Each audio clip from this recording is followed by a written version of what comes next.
While We Were Working is the show that helps people who empower people at work grow in their skills and abilities while having fun listening to two HR pros talk about what you may have missed in current events, as well as topics we're seeing in the trenches as HR. I'm Joey Price, founder of Jumpstart HR and host here at While We Were Working. And as always, I'm joined with Summer Keytron, our consulting practice manager and host of While We Were Working. What's up, Summer? Hey, Joey. Hey, everyone. Super stoked for this week's show. We've got some cool topics, don't you think?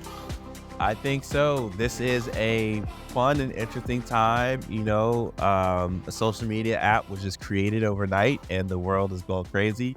So I think we're going to talk about that and some other fun things. Specifically, though, our agenda, we're going to talk about Twitter versus Threads. And what is Threads? What is Twitter? How can we learn from the rollout of Threads and what it might do to impact your business? And then the topic we're going to cover in Consultants Corner is a female coworker is asking a male coworker out on a date, and it's making them uncomfortable. And his manager asks if he can do anything about it. So, fun topics as always. Let's go ahead and get started. Summer, what is While We Were Working, and what's today's article? All right. So, While We Were Working is a segment of our show where we scour the internet. We look at blogs, news outlets, really just to get a pulse for what's going on in the small business and leadership space. And we pick a topic that we think would be really great to chat about. And we know you're super busy working, so you might have missed it. And this week's topic is a CNBC article back on July 10th. And the article is called Twitter Traffic is Tanking as Threads Hits 100 Million Users. Now, I think that's something worth talking about. What do you think, Joey? Yeah, I think so too, because I joined Threads over the week when I was on vacation, and I've been on it every day. I think it's a nice change of pace, which we'll jump into. But if you are if you're rooting for Twitter, I think it just got a lot harder. So um, we'll be curious to see how it all plays out. Absolutely. And, if you're thinking, well, gosh, like what is there really to talk about in terms of this new social media app and, how does that apply to my business? The more that I thought about it, the more ideas that came to mind. And so I thought it would be really cool just for you and I to dialogue, Joey, about, if you're a small business owner and, you've heard about this, what are some things that you might want to be thinking about in terms of like how it applies to your business? And I think the first one, I'll go first. I think the first one that came to mind is, if you think about all of the social media platforms and how they amplify your business, how they help you reach your market, your target audience, they all have a purpose. And I think we could all agree that early adopters to these platforms have had an advantage. So the first thing that I thought of is like, gosh, I don't know what this is, but we're gonna have to figure this out and kind of add it to our menu of social media outlets that we build an audience on. We can't ignore it. Yeah, and another thing too for me is just reading the room of what does the social media stand for and why are people moving to it or away from it. I Mhm. think what I've been experiencing with Threads over the past couple days is it's just nice to talk to people. It is like an agenda free. Hashtags don't work. You can drop links obviously to help people explore content, but it's really just kinda going back to the good old days of telling people what's on your mind, asking people their opinion, chatting and connecting with people. So, you know, the marketing piece of it isn't quite there yet for people, and it's just nice to have a place to talk. Mhm. Um, I find myself asking, would you rather questions or just giving a glimpse into my day. For example, we're recording this on a Tuesday, and one of the things that I said that got some action is I was like, I think Tuesday is the most underrated day of the week because for me, it's so productive. You're not faced by the overwhelm of Monday, and Friday is just far enough in the distance that you're not like checked out yet. So it's like the sweet spot of days, and so you get to share thoughts like that, and Mhm. I think business people either use social media as a keynote stage, or they use social media as a lobby to connect with people. And Threads feels more like a lobby to me. I don't know. What do you think, Summer? Well, I was never a big Twitter user. I have an account, I started using it, and I think from very early on, the piece that really turned me away was it felt super spammy. There were, what felt like lots of bot responses, and it felt more like clutter than Twitter. And, to me, it's like, if I'm gonna spend time on an app and engaging, I do wanna have those conversations, and I want them to be meaningful, and so if I have to kind of filter through what feel like it's a lot of work to get to the actual content, that's not really enjoyable to me, and I feel like Meta recognized that there was an opportunity here. I don't know how long ago. I mean, I know they wanted to buy Twitter a long time ago. Um, so I know that there was an interest there, but, from a business standpoint, I really thought that this was brilliant because a lot of companies would say, well, like Twitter already exists. Like, creating something that's just like it, like who's going to use it? And, one of the biggest challenges with when there's a new platform that pops up is building your audience. Right? So it's like, something new pops up and I'm like, "Oh gosh, like now I've got to like go find all of my friends and like, I have to wait till they join." And there's just kind of that pain with like building up a new platform. And I thought it was really brilliant that Meta, despite there already being a competitor in their space, you kind of looked at it and said, "Listen, like Twitter's not making some great choices right now. Yeah. We're going to build our version, of Twitter.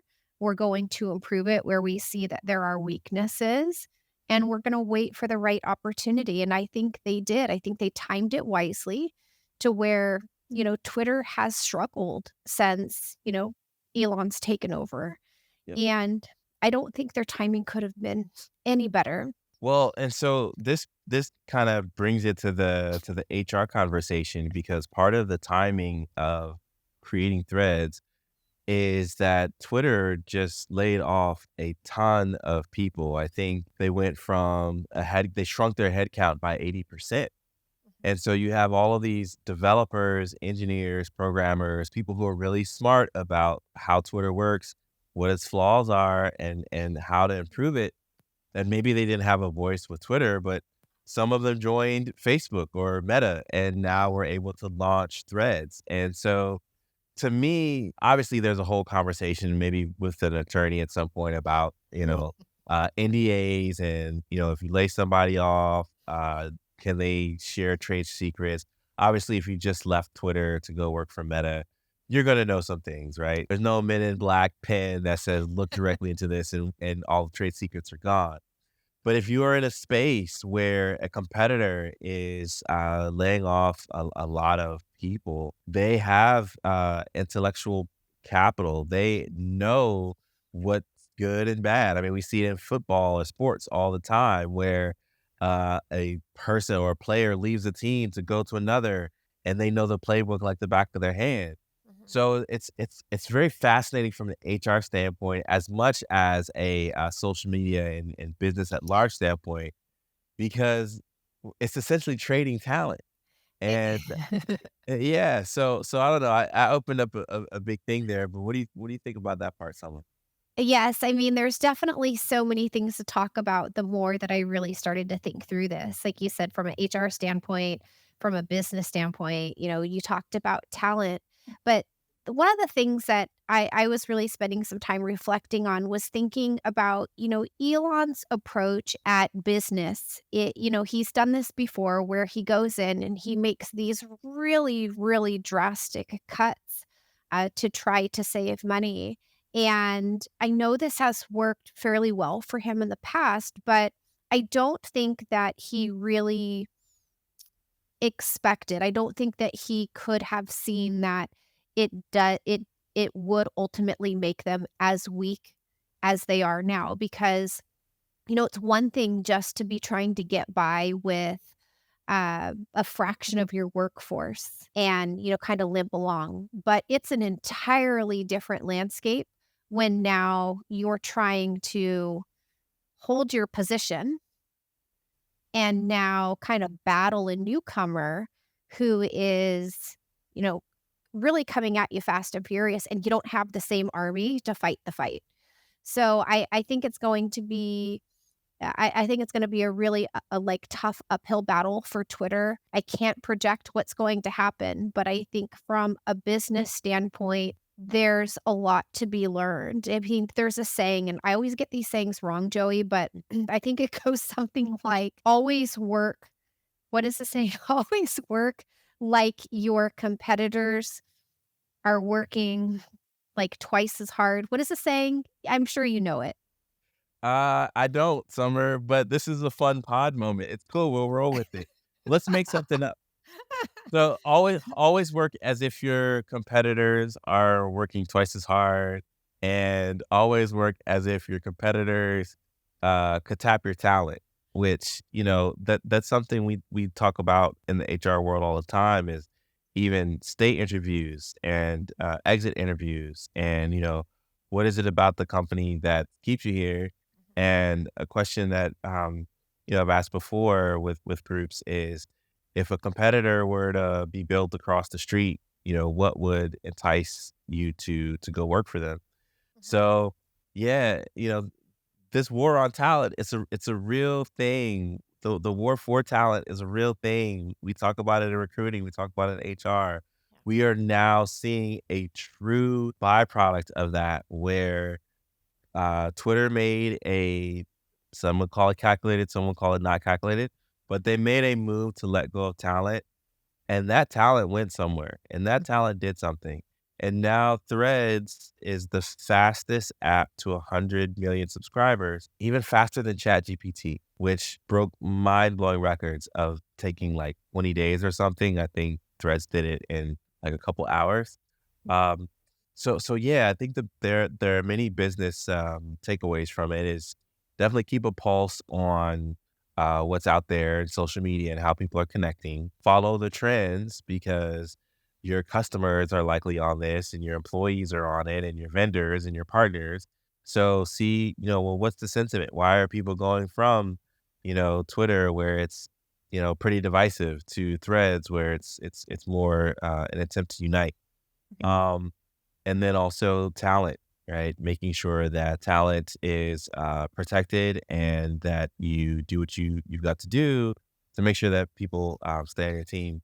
And the last thing, Summer, before we go on to the next piece that I totally forgot, but I'm sure our audience will appreciate. Do you remember when Zuck was the bad guy and now he's the good guy because he's got the app everyone's going to? So the sentiment of business, you know, just keep the hits coming and then, you may be the bad guy today, but you'll be the good guy a couple months from now. So I can't even remember what controversy Apple was I'm sorry, Meta was in. But now all of that doesn't matter in the grand scheme of things because people are talking about threads and talking about it positively. So It's quickly it's amazing how quickly the tides can turn. I yeah. mean, hate him or love him, I think he's brilliant for what he's been able to create, with the business, and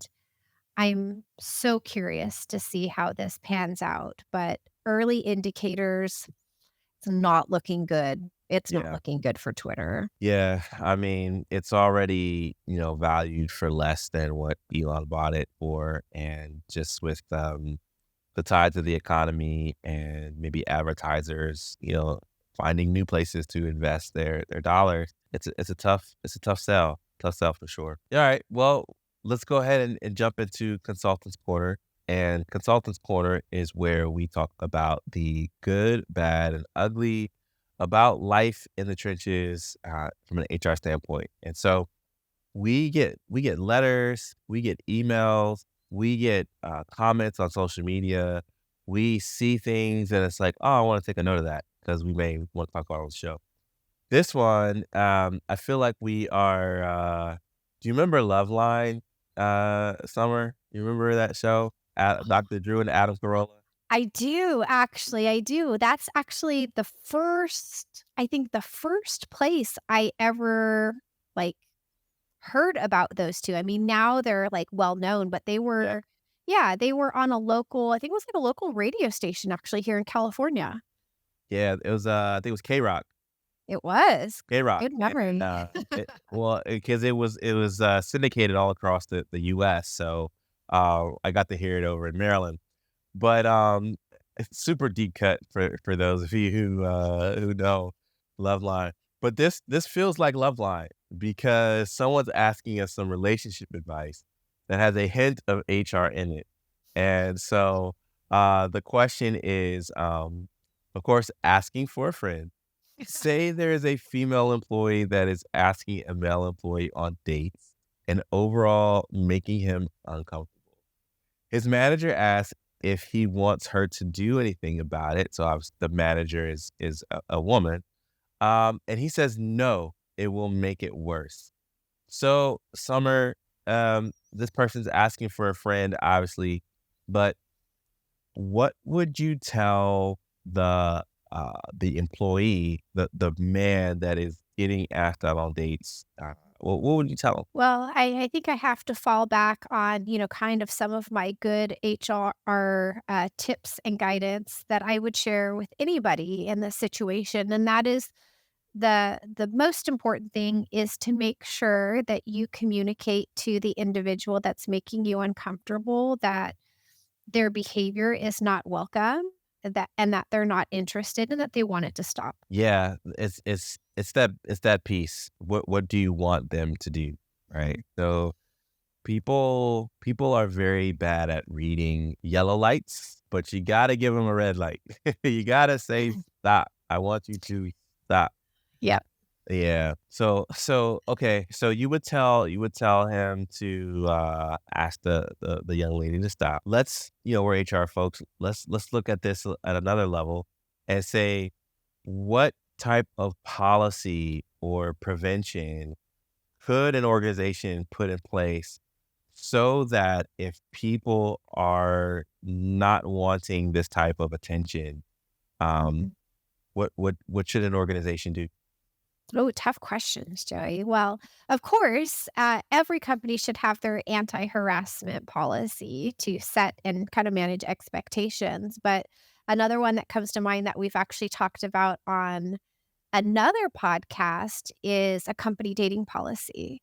I think that just goes a little bit further to set expectations about what is or isn't permitted in terms of workplace relationships. So, you talked about yellow lights, and I love that term because I feel like most people in the workplace want to be polite. They don't want to make anything uncomfortable. They don't want to upset somebody. So, even in this situation where it sounds like the gentleman was uncomfortable, uh, it sounds like he wasn't ready to put up the red light and instead was like maybe kind of trying to tiptoe it.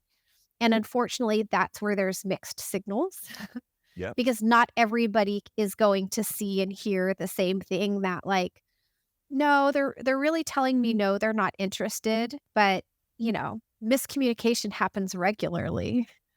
Yeah, it does. It does, and that's why we offer disc because communication is such a thing that people don't understand Mhm, about one another because we bring our own biases, preferences, and observations mhm, into the scenarios and situations that we come across without thinking that maybe someone sees this a little bit differently. mhm. So, definitely want to have a dating policy. Definitely want to have a workplace romance policy. But also, to that manager's piece, I think it is important for a manager to, and this is just me. This is just me. You can feel free to disagree, but, I feel like a manager's role is to at least kinda, have the okay have the training and the okay to, speak into a situation like this, but know how to do it, because there's a wrong way and a right way to address, workplace romance issues. You don't want to have the person, that's gonna feel embarrassed or what have you, but maybe just a friendly reminder is a way to let them know, like, "Hey, it's not okay. Just letting you know that someone else knows, and just letting you know from another person Mm. that, this behavior isn't necessarily appreciated." So, uh, it's not to, again, make the person feel bad, but you have a duty as a manager to ensure that everyone has a great place to work, a great environment to work, and if you are aware and you have the influence on the personnel, you've gotta say something. I think Y so. you do, and I'll take that a little bit further and share some of my thoughts and advice because this is an interesting situation where it's a female asking a male, right, or making male uncomfortable. And we typically hear like more common than the other way around, but they do occur. And I think first off, it's really important that we treat them equally, right? That we treat them just as serious, whether it's a male asking a female out the other direction or any combination of like they need to be treated with the same severity, the same handling. And I've actually run into similar situations, uh, working in HR where there's been something that an individual has said to another or done that made them uncomfortable. And this behavior continued, and the manager knew about it, but didn't think that it was that serious, or the manager knew about it, but was asked actually not to report it. And I think the takeaway here that you touched on, Joey, is that if you are a manager and you have any knowledge that somebody is doing something that's making somebody uncomfortable, as soon as you learn of that, you have an obligation to the company. You have a duty to handle it. Now, it doesn't mean you have to handle it yourself. May mean that you report it to HR or you report it to your manager. But I think the biggest takeaway is you can't keep it to yourself. And, that's often how I have that conversation. If somebody comes to me and is like, hey, so and so, is doing this, making me really uncomfortable. I'm losing sleep. It's really stressing me out. Um, I'm going to take care of it. I don't want you to do anything. I would say to them, like, I really want to respect your request of me. I do have an obligation to ensure that you are safe and that you are comfortable here. And I do need to investigate this and to please know that to the extent that I can, I will maintain your confidentiality. But because I now know, I'm really sorry, I can't not do something about it. Yeah. Yeah, and we see, totally awful things in the news all the time where it's like, gosh, if someone would have spoken up, something wouldn't this bad wouldn't have happened. Yeah. There was recently, a big thing in college sports where there was a football team that had, inappropriate hazing, and so the school launched an investigation, and, this isn't a direct quote, but this is essentially what they said. They said, "While the coach wasn't aware, the coach is still held responsible because there were plenty of opportunities for him to be aware." So, the naivety, the out of sight, out of mind isn't an excuse when it comes to liability in the workplace, and so it's not just, colleges and hazing, but it's things that make people uncomfortable no matter what. Yeah, and there is actually a saying, one of my awesome, bosses I used to work for, Allison Wagner, when we had these similar conversations, the way that we would explain it to managers is that if you as a manager know, we know. So the saying was, if you know, we know. And, kind of the message that we were trying to help these managers understand is that we as the company. So if you as an employee know of something, then the company has knowledge and therefore the company can be responsible for anything that may come out of this. So you have a duty to report. Yeah. Yeah, I couldn't agree more. So, the takeaway from this piece for sure is even though the guy is saying, "Hey, no, it's cool. I'll handle it." Mhm. Um, there's more risk in letting this just play out than having some form of intervention. And you also want to make sure that you have some policies and guidelines in place so that if it is an issue, all parties know what the rules of the road are for the organization. And Summer, I love that phrase. If you know, we know. So if someone who is in company leadership is aware of a situation, then the company knows, and the company could be held responsible. And I don't know about you, Summer, but that's not the kind of guilt I want on my conscience. So do the appropriate thing and put the appropriate measures in place. Absolutely, absolutely. Well, these have been some really great topics today. And, for our listeners that have stuck around, thanks for joining us. I'd say, if you have any questions or any topics that you would like Joey and I to cover on a future episode, we'd love to hear from you.